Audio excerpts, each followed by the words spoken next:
എടാ ആദ്യം നീ നിന്നെ ശരിയാക്ക്. നീ എന്ത് ചിന്തിക്കുന്നെങ്കിലും ആദ്യം നീ ഒന്ന് പഠിക്ക്, മനസ്സിലാക്ക്, എന്നിട്ട് നീ അതിനൊക്കെ വർക്ക് ചെയ്യ്. നീ ഒന്ന് ആലോചിച്ച് നോക്കിയാൽ നിങ്ങൾ എല്ലാവരും കൂടെ ഇവിടെ ഇരുന്ന് എന്തൊക്കെ ചിന്തിക്കുമെന്ന് ഞാൻ ഇവിടെ ഇരുന്ന് ചിന്തിച്ചാ എൻ്റെ അവസ്ഥ ഒന്ന് ആലോചിച്ച് നോക്കുക. എനിക്ക് പണിയെടുക്കാൻ പറ്റുമോ? പറ്റൂല. ഇതേപോലെ തന്നെയാണ് നിങ്ങളും.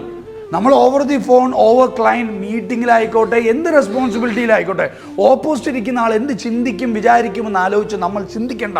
അതിൻ്റെ കൺട്രോൾ നമ്മളതിൽ ഇല്ല. അയാളുടെ ബ്രെയിൻ, അയാളുടെ തോട്ട്, അയാളുടെ ബിസിനസ്, അത് അയാൾക്ക് വിട്ടുകൊടുക്കും. എൻ്റെ ബ്രെയിൻ വെച്ച് ഞാൻ എന്ത് ചിന്തിക്കണമെന്ന് മാത്രം ഞാൻ തീരുമാനം എടുത്താൽ മതി.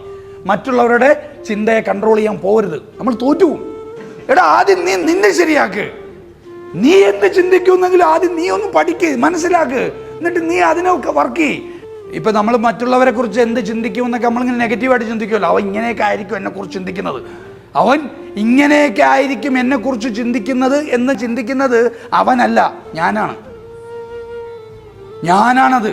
ഞാൻ ഒരാളെക്കുറിച്ച് മോശം ചിന്തിച്ചാൽ അത് അയാൾ മോശമായതുകൊണ്ടല്ല, ഞാൻ മോശമാണ്.